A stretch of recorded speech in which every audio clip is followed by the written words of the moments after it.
شهر رمضان الذي أنزل فيه القرآن صدق الله مولانا العظيم وبلغنا رسوله النبي الأمين المتين المبين الكريم ونحن على ذلك لمن الشاهدين والشاكرين والحمد لله رب العالمين۔ آئیے ہم آپ عقیدت و محبت کے ساتھ نبی اور آل نبی کی بارگاہ میں اپنی محبت کا ثبوت دیں اور دل لگا کر کے درود پاک پڑھیں۔ صلی اللہ علیہ نبی الامی صلی اللہ علیہ وسلم، صلاۃ و سلام علیک یا رسول اللہ صلی اللہ تعالی علیہ وسلم۔ ہم خاک ہیں اور خاک ہی مأوا ہے ہمارا۔ خاک کہتے ہیں مٹی کو اور مأوا کہتے ہیں ٹھکانے کو۔ ہم خاک ہیں اور خاک ہی مأوا ہے ہمارا، خاکی تو وہ آدم جد اعلیٰ ہے ہمارا۔ اللہ ہمیں خاک کرے اپنی طلب میں، ہم اگر دنیا کے اندر مٹی بھی بنے تو رب کی طلب کے لیے بنے۔ اللہ ہمیں خاک کرے اپنی طلب میں، یہ خاک تو سرکار سے تمغہ ہے ہمارا۔ جس خاک پہ رکھتے تھے قدم سید عالم، اس خاک پہ قربان دل شیدا ہے ہمارا۔ جس خاک پہ رکھتے تھے قدم سید عالم، اس خاک پہ قربان دل شیدا ہے ہمارا۔ میرے عزیز نہال بہار کے سنی غیور مسلمانوں، آج کے جمعے کا بیان کے اندر میرا ٹاپک، میرا موضوع، میرا عنوان یہ ہے کہ رمضان کی تیاری کیسے کریں۔ نیکسٹ جمعے کے بعد آپ حضرات رمضان میں داخل ہو جائیں گے۔ رمضان پوری رحمت، پوری شان اور پوری شوکت کے ساتھ ہمارے اور آپ کے درمیان روبرو ہوگا۔ رحمتوں کے دروازے کھلیں گے، جہنم کے دروازے بند ہوں گے، شیاطین کو جکڑ کر کے سمندر کے اندر ڈال دیا جائے گا۔ رب کی رحمت بندوں کے قریب ہوگی۔ اب ایسے رمضان جو اتنی بڑی عنایتیں اور برکتیں لے کر کے ہمارے پاس آ رہا ہے، ہمیں اور آپ کو اس کی تیاری کیسے کرنا ہے۔ رمضان کے بارے میں فرمایا کہ رمضان کو ضیف الرحمن کہا جاتا ہے۔ ضیف کہتے ہیں مہمان کو۔ جب ضیف الرحمن کہا تو رحمان کا مہینہ ہے۔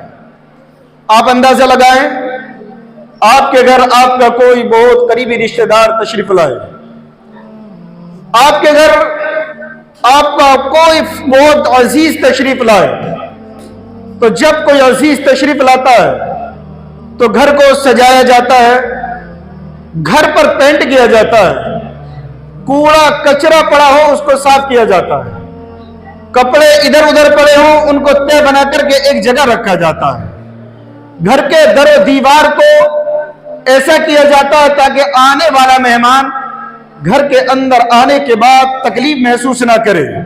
وہ یہ کہے کہ جس کے گھر گیا تھا بڑا پاک صاف بندہ تھا۔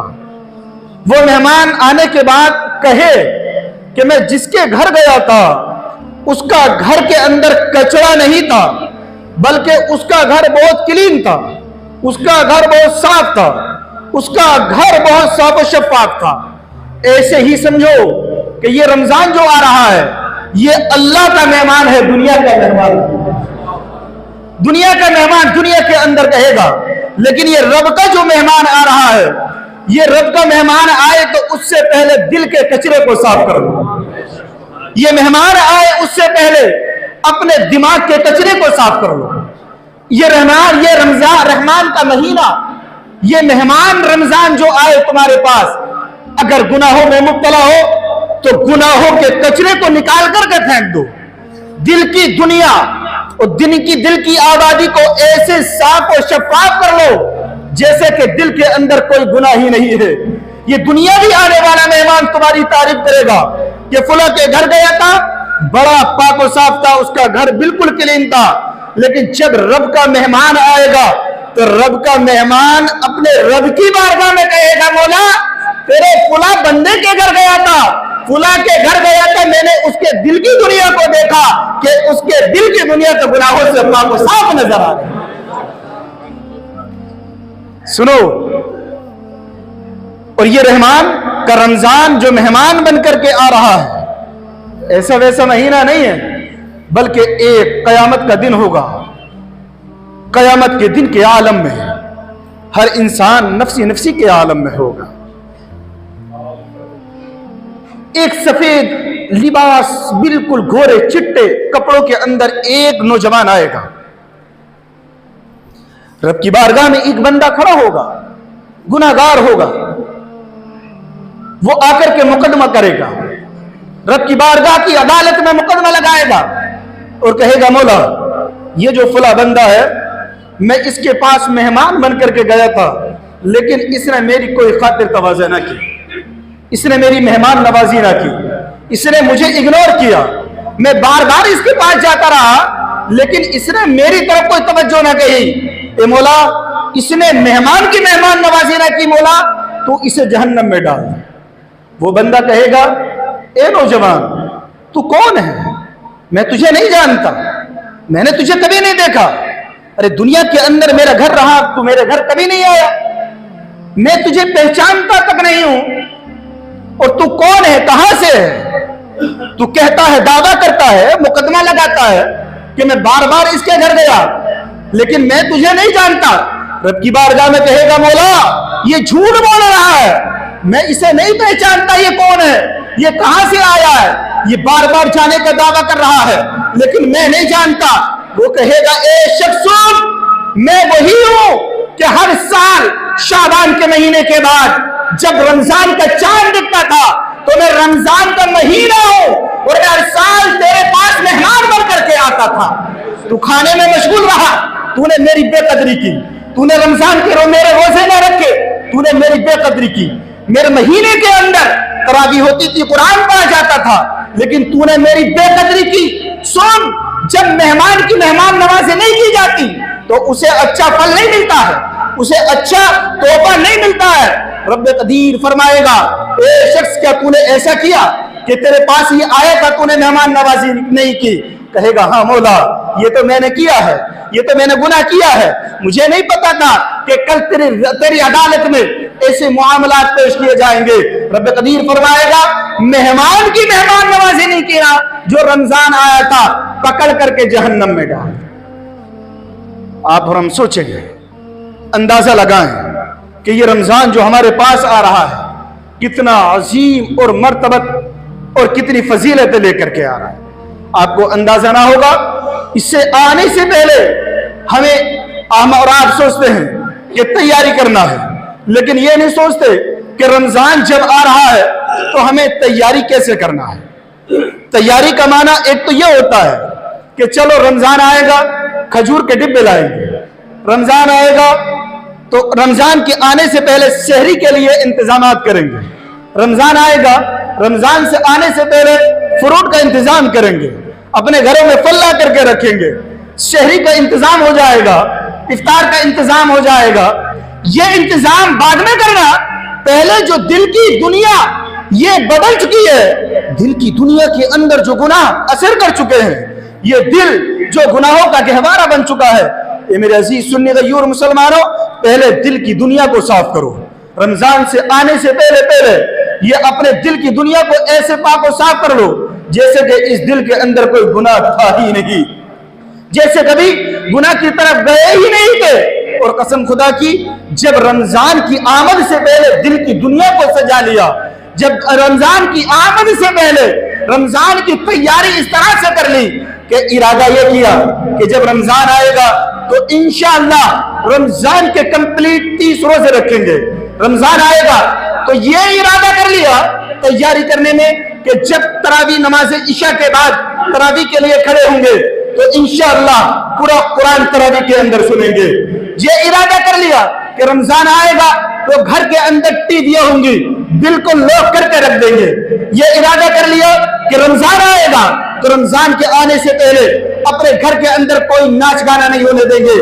یہ ارادہ کر لیا بڑے بوڑھوں نے کہ میرے گھر کے اندر میرے بچوں کے پاس جن جن کے موبائل ہیں اور جو اپنے موبائلوں میں گانا بجاتا ہے، اس باپ نے اگر یہ ارادہ کیا رمضان سے آنے سے پہلے کہ میں اپنے تمام بچوں کو جمع کر کے تنبیہ کروں گا، نصیحت کروں گا، اے میرے بیٹا سنو، یہ رمضان آ رہا ہے، اس میں تمہیں اپنے موبائل کے اندر گانا نہیں بجانا ہے، تمہیں اپنے موبائل کے اندر کوئی سیریل نہیں دیکھنا ہے، تمہیں اپنے موبائل کے اندر کوئی فحش گوئی نہیں کرنا ہے۔ ارے ارادہ یہ کرو، اپنے بچوں سے کہو بیٹا رمضان آ رہا ہے، سنو، تمہیں رمضان کے اندر قرآن پڑھنا ہے، رمضان آ رہا ہے، تمہیں رمضان کے اندر اگر موبائل میں کچھ سننا ہے تو اللہ اور اس کے رسول کا ذکر سننا ہے۔ رمضان آ رہا ہے بیٹا سنو، اگر کچھ دیکھنا ہے تو تمہیں کچھ فحش گوئی اور لہو و لعب نہیں دیکھنا، بلکہ تمہیں اللہ کا کلام سننا ہے اور علماء کی تقریروں کو سننا ہے۔ ایسے ہی آپ اور ہم اندازہ لگائیں کہ رمضان کی آمد سے پہلے ہم اور آپ کس طرح سے تیاری کریں، اور جو تیاری کرتا ہے رمضان کا ادب کرتا ہے، ایسا نہیں ہے کہ میرا رب اسے محروم کر دے، ایسا نہیں ہے کہ میرا رب اسے عطا نہ کرے، بلکہ سنو میں آپ کو بتاتا ہوں، ایک مجوسی رہتا تھا، آگ کو پوجتا تھا، آگ کی پرستش کیا کرتا تھا۔ جب مسلمانوں کا رمضان کا مہینہ آتا تو وہ اس کا استقبال، اس کا ویلکم، اس کا خیر مقدم، اس کا سواگت اس انداز سے کرتا کہ روزے تو نہیں رکھتا تھا، لیکن البتہ وہ رمضان کے مہینے میں روڈوں پر کھاتا نہیں تھا، وہ رمضان کے روزے نہیں رکھتا تھا، لیکن مسلمانوں کا اتنا ان کی عزت کو اپنے پیش نظر رکھتا کہ کبھی گلی کوچوں کے اندر کچھ کھاتا نہیں تھا۔ ایک دن بازار گیا، اس کا بیٹا اس کے ساتھ میں تھا، اپنے بیٹے کو ساتھ میں لے کر کے گیا، رمضان کا مہینہ چل رہا تھا، بیٹے نے بازار سے مارکیٹ سے ایک چیز نہیں کھانے کی اور بازار کے اندر کھانے لگا، باپ کو غصہ آیا، ایک زوردار تماچا اپنے بیٹے کے گال پر مارا اور کہنے لگا تجھے شرم نہیں آتی؟ یہ مسلمانوں کا رمضان کا مہینہ ہے، اس میں مسلمان بھوکا رہتا ہے، تو ان کے سامنے کیسے کھا رہا ہے؟ تجھے شرم و حیا نہیں ہے؟ یہ مسلمانوں کا مہینہ ہے۔ ایک تماچا زوردار گال پر مارا اور کان پکڑ کے گھر لے گیا۔ جب گھر لے جا کر کے گیا، جب پورا مسلسل گزر گیا، اس کی موت کا وقت قریب آیا تو کسی مر گیا۔ مرنے کے بعد جب ایک اللہ والے نے اسے خواب میں دیکھا تو ماشاءاللہ وہ جنت میں ٹہل رہا تھا۔ بولو زور سے، جنت میں ٹہل رہا تھا۔ اس اللہ والے نے پوچھا اے شخص ذرا یہ تو بتا آخر تیرے جنت میں جانے کی وجہ کیا ہے؟ مسجد کا چندہ ہو رہا ہے، صدر صاحب چندے کے لیے کھڑے ہو گئے ہیں، آپ تمام حضرات زیادہ سے زیادہ تعاون فرمائیں، پنکھے لگنا ہے اس کے لیے اعلان بھی کیا تھا،